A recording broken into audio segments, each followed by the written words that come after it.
right. Good morning, everyone. Happy New Year. We still get to say that. Happy New Year. I'm like a New Year's guy. Like, I love New Year's Eve. I love New Year. I'm glad it's 2022. I heard it said that 2021 makes 2020 look like it was 2019. I don't know what that means, but if you think about it for a second, I think it's actually true. It was a tough year. But I'm excited for 2022, excited about what God is going to do right here in our community as we just grow together as a community of faith, practicing the way of Jesus together and walking toward him. So I'm just really excited for this new year and glad that you're here with us this morning, whether that be here in person or online. So we are going to be continuing our series today from 1 Corinthians. We were doing that back in the fall, and we took a small break around the holidays to do the Doing Christmas series through the Advent season, which was great. And now we're going to be jumping back into 1 Corinthians. Now we're going to be in a passage today, just an FYI, a little heads up. We're going to be in a passage today in 1 Corinthians chapter 7 that's dealing with some issues related to marriage and sexual and physical intimacy. So I don't see too many young kids in the room, but for parents, some of the language from the scriptures and some of the things we're going to talk about are going to relate to those themes. As a dad myself, it's nothing graphic, but as a dad myself, I'd probably rate it like a PG 9 or 10. Just use your judgment there. Kids Quest and Ignite is available, and there's some space out in the lobby as well if you'd like to take your children out there. So, about 3rd century BC, 3000 BC, quite some time ago, there began this type of art form where folks would take different pieces of rock or different gems, different sizes, different shapes, and they would start to piece them together, one next to the other, different shapes, different sizes, different colors, and then they would step back and take a look at everything they had put together, and it would portray a larger image. You guys know what that's called, right? A mosaic, right? Some artists among us. So for 5,000 years or so, mosaics have just grown as this form of art.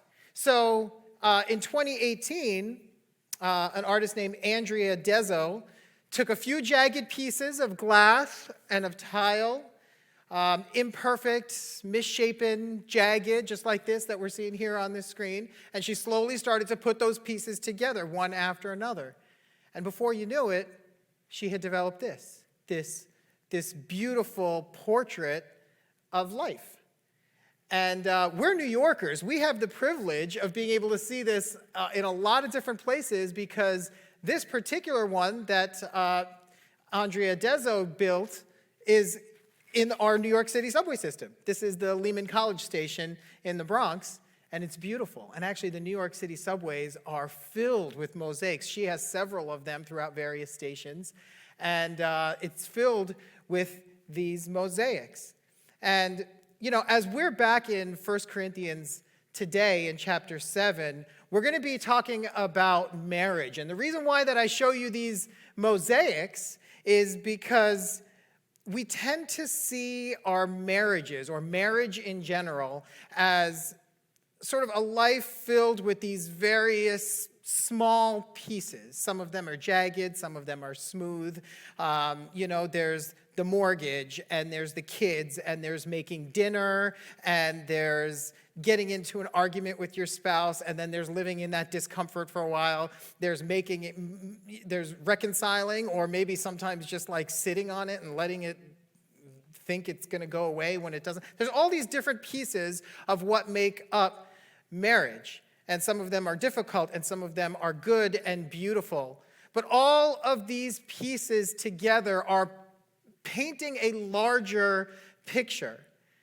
Marriage is many pieces working together to reveal something beautiful to all of us. And to that end, I would say, if you're single today or if you're not married, please don't check out, because marriage is a portrait that paints a larger picture that is for all of us to see. Marriage is, in fact, a portrait of God's good world brought about through the gospel.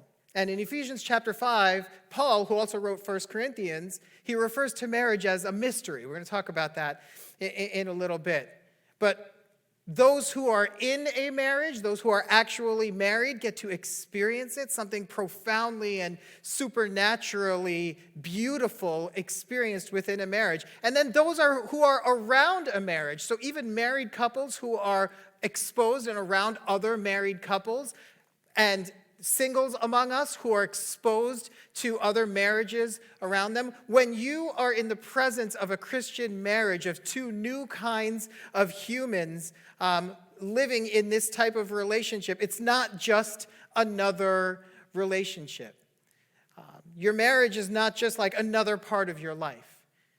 The reason why Paul talks about it in this context of the supernatural things that God is doing through his Spirit is because a marriage supernaturally portrays something beautiful. Sherry and I are passionate about the beauty and the goodness of marriage and how it has the power to shape everyone that it touches. And today's section of Paul's letter to the Corinthians in 1 Corinthians chapter 7 is life-giving because we sometimes see the Bible as a list of things not to do, right? So don't say this, don't go there, don't live like this. And what Paul is doing here as he talks about marriage is he is painting a picture of God's good intent as it relates to marriage. And he helps us see that all of these other commands, like don't do this, don't, the way we think that the Bible reads, that it's mostly a list of don'ts. What he's trying to help us understand here as sort of this underlying premise is that sin is not the invention of something bad, but it is the corruption of something good. That sin is not the invention of something bad, it is the corruption of something good. So there's like 600 some odd laws and in the Old Testament. Most famously what? The 10 Commandments, right? And within each of those 10 commandments and within each of those 613 laws, we see the good world that God is desiring to bring about. So in a command not to kill or not to commit murder is God's high value for life. And within a command to not bear false witness, not to lie, is God's high value for truthfulness. In a command not to commit adultery is God's high value for the family and for loyalty and the good thing that he desires to do through a marriage. And yet we corrupt so much of God's good intention for us when we misuse what he has actually intended. So I brought with me my favorite spoon. All right? Is it weird that I have a favorite spoon? Maybe, a little bit, all right? But I'll tell you why this is my favorite spoon. So this is like an old spoon that I've had since like, I don't know, maybe like, it's probably been like 20 years. It was like this cheapo set that we bought, and now we have like these nicer spoons, but I always go back to Old Faithful. I don't know why. I think it's like the way it's curved, like when I'm eating, if I use another spoon, like the food doesn't make it to my mouth, things drip off, they're falling down. I don't know why, but not this spoon. Old Faithful always gets it right. So I use it to eat cereal, it's perfect. I'll use it for yogurt, just right. Ice cream, even soup. It's a little small, but it gets the job done, all right? But if someone asked me to take this spoon and to dig a ditch, that would be a bad idea. It would take me a very long time, wouldn't it? Or if, sometimes you'll watch like a TV show or a movie and like somebody's on some deserted place and there's a doctor and they need surgery and somehow they take a spoon and they like perform surgery or something crazy like that. But that's not what it was intended for, was it? You might even have some familiarity. Sadly, this great spoon that feeds me great cereal is used to do a lot of harm. Sometimes it's used as drug paraphernalia. And that's not what it was intended for. And understanding our marriage and understanding sexual and physical intimacy as it's described in this passage is like this spoon. Sex is like a spoon. There you go. There's your tagline for today. That when it's rightly used in the way that it was intended, it is beautiful, it is powerful, it is supernatural. But when it is misused, it brings about great harm. I'm going to put this back in my pocket because I'm going to be really sad later if I don't have it when I eat my cereal. So Paul Paul here is addressing some questions that the Corinthians had written to him about. And the Corinthians' framework for understanding good and evil in their faith was becoming problematic. So just like a quick review, let's take a look at the passage right before 1 Corinthians 7. In 1 Corinthians 6, he says this, "I have the right to do anything, you say, but not everything is beneficial. I have the right to do anything, but I will not be mastered by anything. You say, food for the stomach and the stomach for food, and God will destroy them both." So what Paul is doing is he's responding to a letter that the Corinthians wrote to him. They had some questions. So here he's addressing line by line kind of like what they said. He said, you wrote to me, I have the right to do anything. So what the Corinthians were doing here is that they were taking a step towards this framework of thinking called Gnosticism. They were basically ripping apart the material and the immaterial. So there's the material, there's our flesh, there's the things we touch, taste, and see, and then there's the immaterial. There is the spiritual part of us. And they were just totally ripping those two things apart and saying that the material is evil and bad, and then the immaterial, the part inside of us, is good. So that's the part that we need to focus on. And we get that. We still tend to do that, don't we? We still talk about, okay, well, I need to work on my spiritual life. And there's a good sentiment there. But we still have this tendency to say, okay, my spiritual life is over here, and then my physical and my emotional and my intellectual life is all of here. But all of those things together is what make us human. All of those things collectively interwoven, intertwined, is what make us human. And apparently the Corinthians thought that by sort of disembodying their spirit from their flesh, that it was affording them freedom. They were saying, well, listen, if the body's just the body, then you can meet its any need anytime. Right? So the stomach, if you're hungry, you eat food. If your body desires some sexuality, then you just go and you have sex. And it's just like whatever need needs to be met, you can just meet it, because they just rip these two things apart. And Paul's trying to help them understand that that's not freedom. That's actually bondage. Because now they have no choice but to gratify their every need. Think about it. If my body and my spirit have nothing to do with one another, then every time I'm hungry, I have to eat. Every time I, am feeling like I want to have sexual relations, I have to gratify that need. And that's kind of what he's getting into here. And so the Corinthians are ripping apart the material and the immaterial. So Paul says, the body, however, is not meant for sexual immorality, but for the Lord, and the Lord for the body. By his power, God raised the Lord from the dead, and he will raise us also. Do you not know that your bodies are members of Christ himself?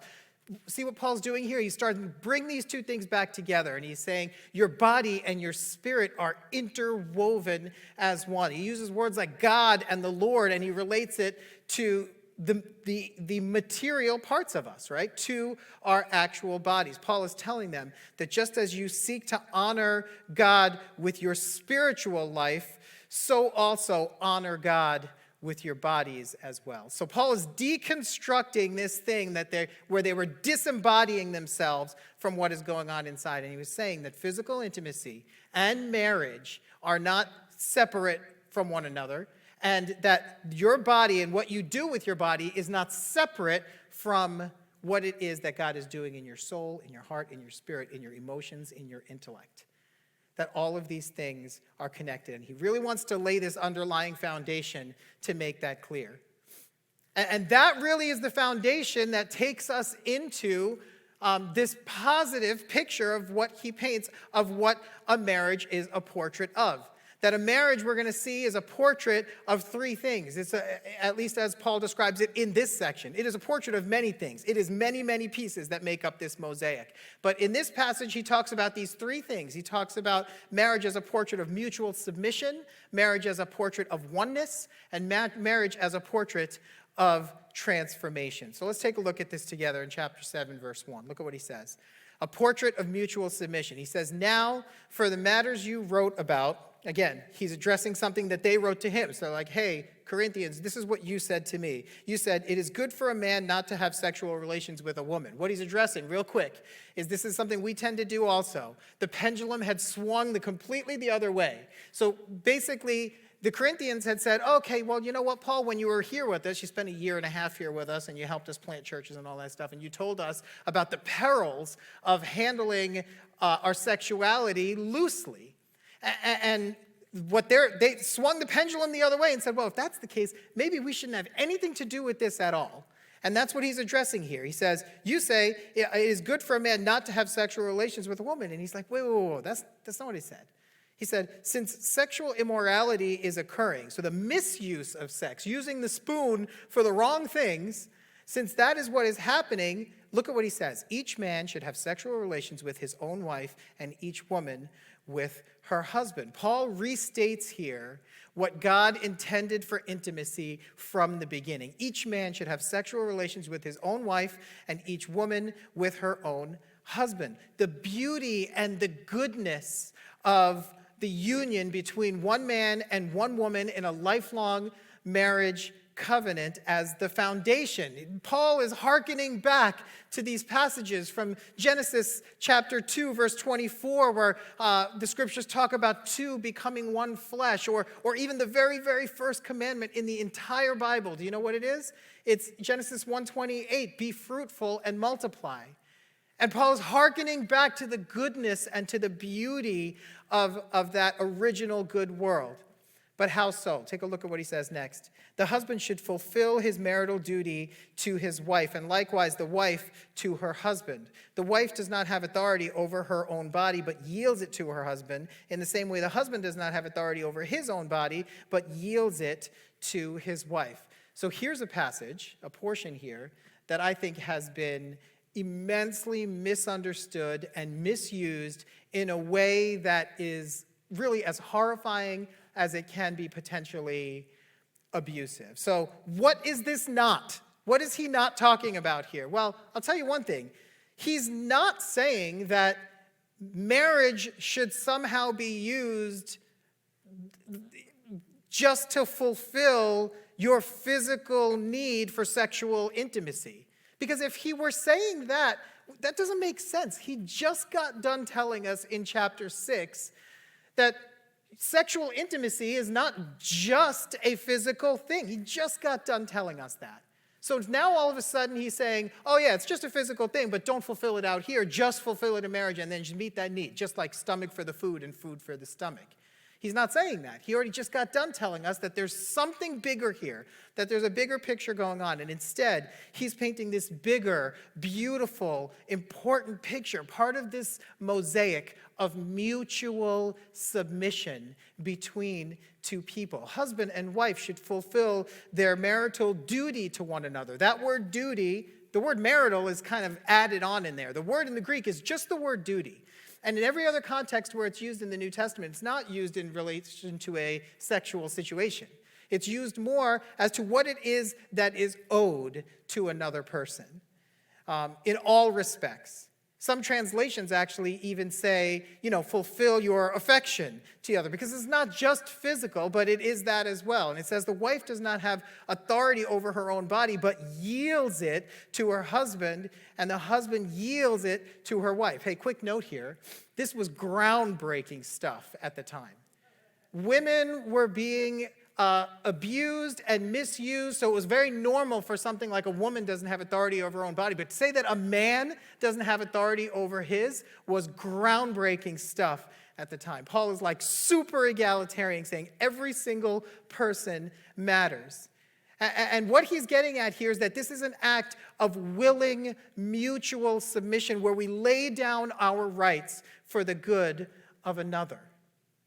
And this concept of laying down our right for the good of another is at the heart of the gospel, at the heart of the good news about Jesus, at the heart of God's good world. This was Jesus' example. He laid down his rights for the benefit of another. And now, every marriage that you are a part of, every marriage that you see around you, every marriage that you are exposed to is a portrait of this good and beautiful thing, where we have the opportunity now to lay down our rights for the good of another.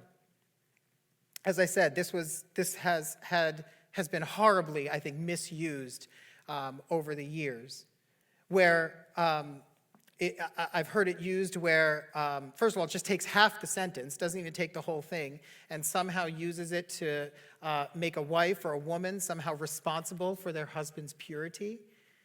which you are not. I've seen it create abusive situations, spiritually abusive, sexually abusive situations. And that is not God's heart. And that is not the heart of this passage. What it is the opportunity for married couples in this supernatural union, in this beautiful mosaic that we are in, this together, and have a role to play for one another, for one another's protection, for one another's enjoyment, for one another's pleasure. And we're given this privilege and this opportunity to lay down our rights for the other. And when every person does that, when two people in a marriage lay down their rights for the other, that relationship is then marked by safety. It's marked by love. It's marked by compassion. It's marked by honoring one another. It's marked by protecting one another and serving one another. These are the characteristics of God's good world that is depicted in marriage. Take a look at what he says next.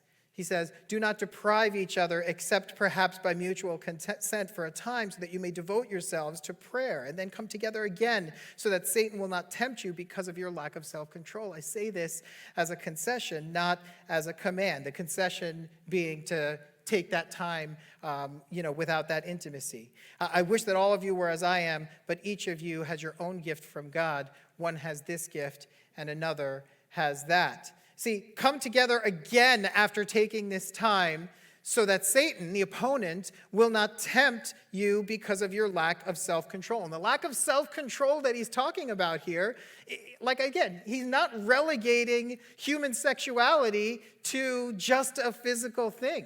The lack of self-control here is our tendency, which we still have, to disembody our physical selves and the material from the immaterial. And that tendency, we think it takes us towards freedom, but in fact, it takes us towards bondage. What he's getting at here is that this notion of self-control is actually real freedom, where you own your body and your body doesn't own you.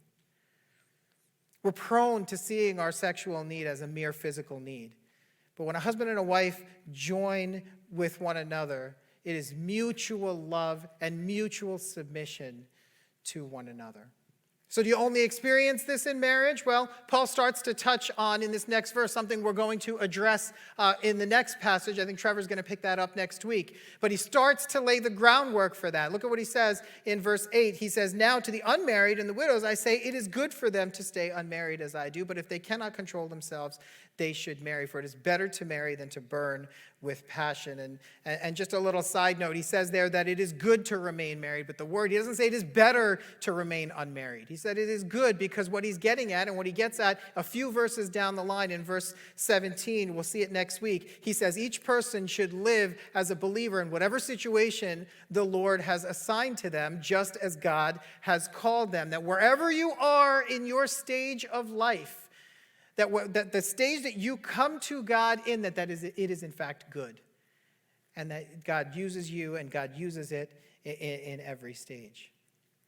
But marriage depicts this picture of mutual submission that resembles God's good world, and it's to be experienced by all. And honestly, everything within us resists that, resists yielding our will because we come from this mindset of scarcity. You know, Sherry and I have been married 20 years, almost. I find that even still, it is sometimes difficult for me to come before her and be truly vulnerable and truly let her know what it is that I need. And I think part of the reason for that is I think I'm afraid that if I come before her and I am that vulnerable before her, I'm somehow giving up some of my value, control, acceptance. She's going to see who I really am or see some darker part of me that I've tried to hide. And the fear is that there is not enough love and not enough acceptance for me to be able to be open with her. Because I approach the relationship from a mindset of scarcity.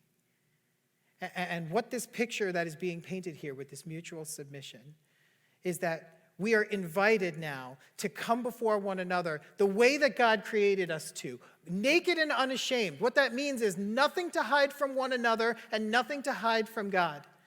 Because we're not coming from a place of scarcity. We're coming from a place of abundance, where there is an abundance of love and an abundance of acceptance and an abundance of compassion and abundance of generosity for us to experience from one another. And when you are in your marriage relationship or you are looking at someone else's marriage relationship, you are seeing a portrait of that abundance. It is the beauty of a Christian marriage.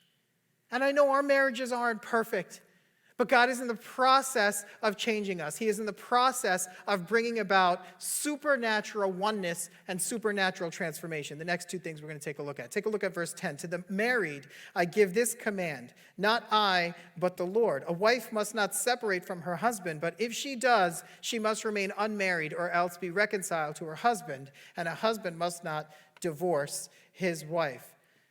Marriage is a portrait of this supernatural oneness. Not sameness, supernatural oneness. Two people who are different from one another, and they maintain all that makes them different and unique from one another, and yet they become one.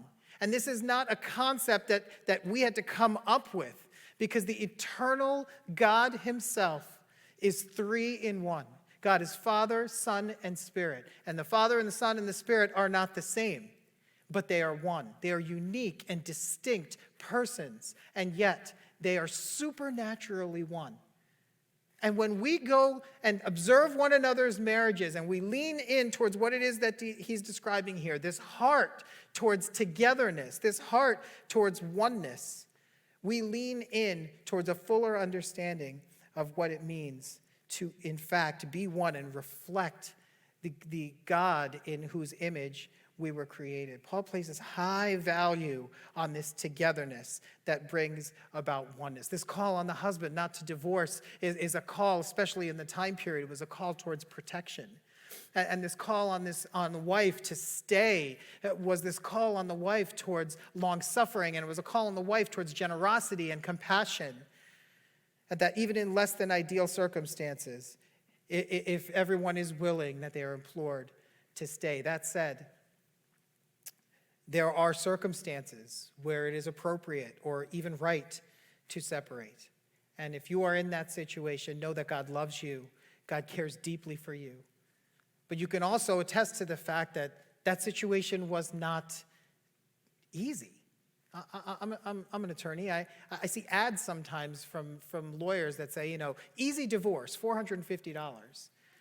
Divorce is a lot of things, but it is not easy. And the reason for that is because we are ripping apart that which was never intended to be ripped apart.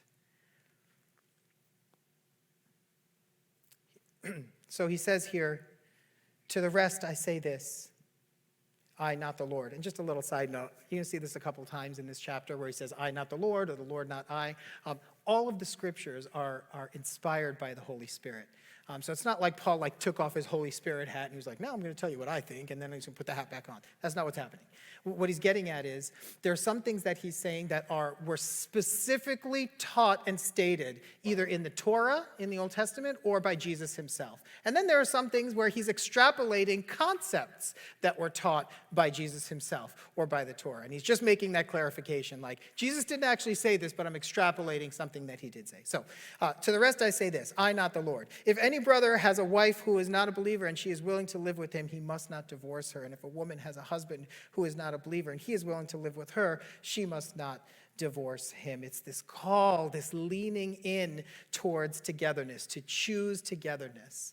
That submission and togetherness are what cultivate this oneness that he's getting at. It's one thought. He's talking about mutual submission, and then he goes on this theme towards talking about togetherness because it's one thing, that mutual submission to one another and this coming together and choosing one another and choosing togetherness brings about that supernatural oneness. Two people who are different becoming one.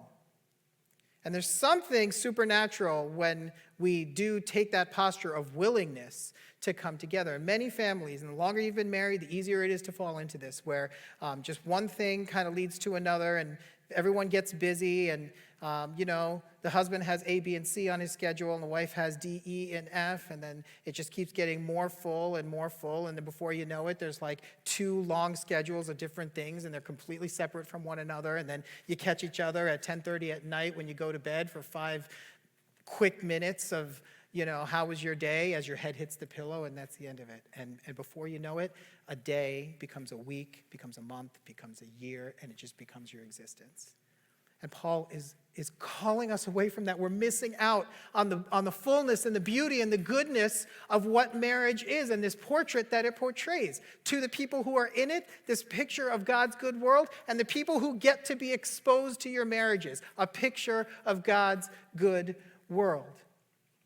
It's this call for couples to choose togetherness, to choose oneness. And when we do that, it brings about this portrait of transformation. Verse 14, for the unbelieving husband has been sanctified through his wife, and the unbelieving wife has been sanctified through her believing husband. Otherwise, your children would be unclean. But as it is, they are holy. Marriage depicts the transformative power of the gospel.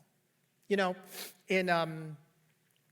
the Old Testament times, and even in the New Testament time, really in biblical times and in Jewish culture, there were so many things that could make you ceremonially unclean.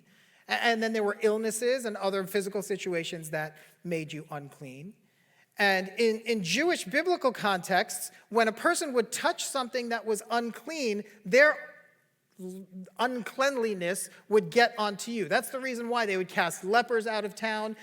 In the Old Testament, any type of illness or bleeding that you had, you would be cast out of town. Why? Because of that uncleanliness. If you are in my presence and I'm near you and I touch you, then your uncleanliness gets on me. But when Jesus came, he reversed that script.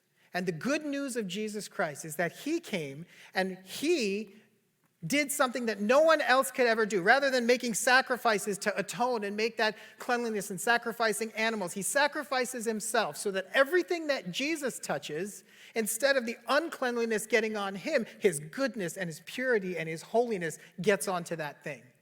And here we are, church. Here we are as followers of Jesus, bearers of the presence of Jesus everywhere we go. And here we are where everything that we touch as a community, as followers of Jesus, rather than that uncleanliness getting on us, our holiness, that is God's holiness in us, gets onto that thing. That's what actually he's talking about here, that sanctifying work happens within a marriage. Isn't that amazing? That a husband and a wife who are following Jesus, that as they lean in, as they touch each other, as they grow in relationship, that the holiness of God that is in me gets transferred onto the other person. The holiness of that person gets transferred onto me. That we're not taking each other down, we're lifting each other up. That's what he's getting at here. And that's why he's encouraging us to stay, that the marriage is a portrait of transformation. And this is what happens in marriage. We sanctify one another as we bear Jesus' holiness to the other. So that happens within a marriage. It happens for everyone that is exposed to a marriage. So when you invite people into your home, and I know, our marriages are not perfect. Our homes are not perfect. But the grace that we seek to show one another in a marriage resembles Jesus' grace.